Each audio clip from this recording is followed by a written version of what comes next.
À l'origine, moi j'étais huître creuse. Ensuite, j'ai rejoint mon père qui faisait huître plate.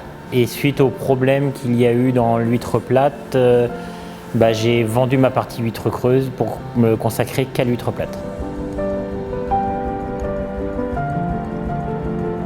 Mon choix s'est porté de continuer que l'huître plate. Déjà, c'était un hommage à mon père qui a créé cette entreprise. Et de plus, la seule chose qui était facile à vendre pour remettre de la trésorerie dans la structure, c'était les parcs d'huître creuse qui avaient une valeur plus forte à la vente.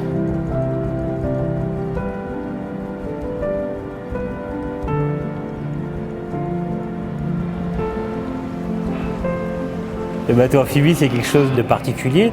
Après, ça a un côté très pratique pour nous de ne pas être tributaire des marées, de pouvoir sortir aussi entre deux coups de vent pour aller pêcher. Après, avec les contraintes qu'un bateau amphibie a au niveau de l'entretien, c'est complètement différent, quoi. Aujourd'hui, 95% des huîtres plates sont élevées en eau profonde. Donc la différence entre le travail sur l'estran et le travail en eau profonde, on n'a pas la même vision des choses, on va dire, quoi. Sur l'estran, on voit ce qu'on fait, on peut suivre la croissance, on peut suivre la qualité. Que nous, sur notre surface d'élevage, il est difficile d'aller voir un petit peu partout ce qui se passe au fond, quoi. Parce qu'en fait, absolument qu'on sème les huîtres, on retournera à l'endroit là pour pêcher qu'au bout de 3 ans, voire 4 ans, quoi. On est quand même dans un flou assez important au vu de la surface, quoi.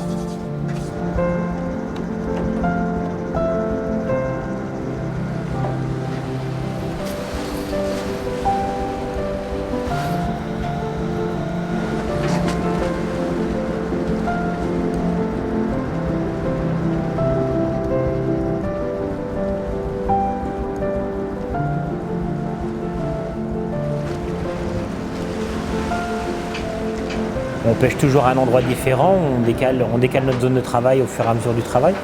Donc c'est vrai que chaque sortie en mer, il y a toujours une appréhension de voir la qualité du produit, aussi bien au niveau de la pousse, de la qualité, du taux de rendement. Je dirais que chaque journée, c'est un petit peu une découverte.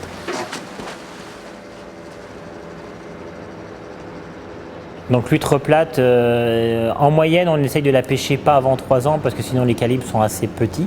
Une huître de 3 ans reste la meilleure année pour nous au niveau du commerce. Il faut savoir que l'huître plate, tous les ans, il y a un pourcentage de mortalité. Et on va dire qu'on arrive quand même dans une année un peu fatidique. C'est-à-dire que le passage de 3 à 4 ans est aussi un passage où notre taux de recapture diminue énormément, quoi. Les huîtres qui sont ouvertes, qu'on trouve au moment de la pêche, en fait, ce sont des huîtres soit qui ont subi un prédateur, ou soit qui, par l'âge, n'ont pas survécu.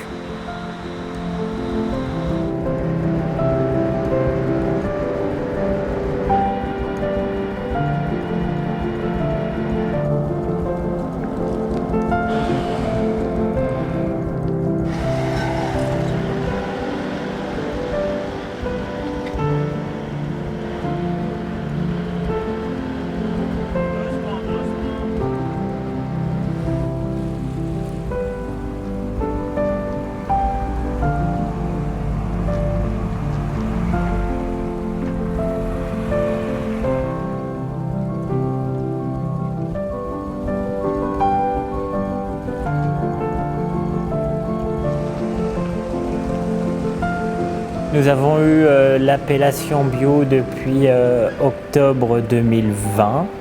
La différence du bio par rapport à autre chose, c'est qu'on est sûr que le produit a été élevé dans une eau classée A toute sa vie. Si on va en mer, on n'est pas obligé de purifier notre produit, on peut le manger directement.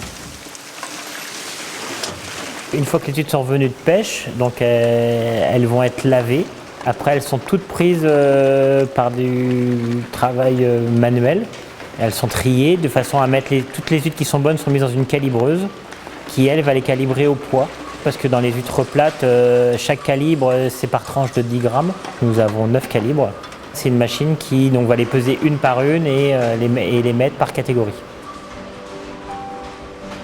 Notre taux de récolte est entre 5 et 8%, ce qui explique les volumes qu'on brasse, on va dire, quoi. Parce qu'on brasse beaucoup de volume et il reste peu d'huîtres bien vivantes au final.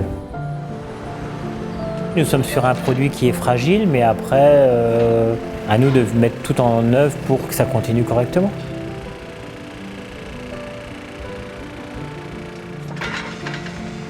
Pour moi, mon métier, c'est une passion. On va dire, on passe un peu du coq à l'âne. On fait le naissain, on fait de l'élevage, on le pêche, on le vend. Comme on fait notre production de A à Z, c'est l'aboutissement d'un élevage. Jusqu'au bout, quoi.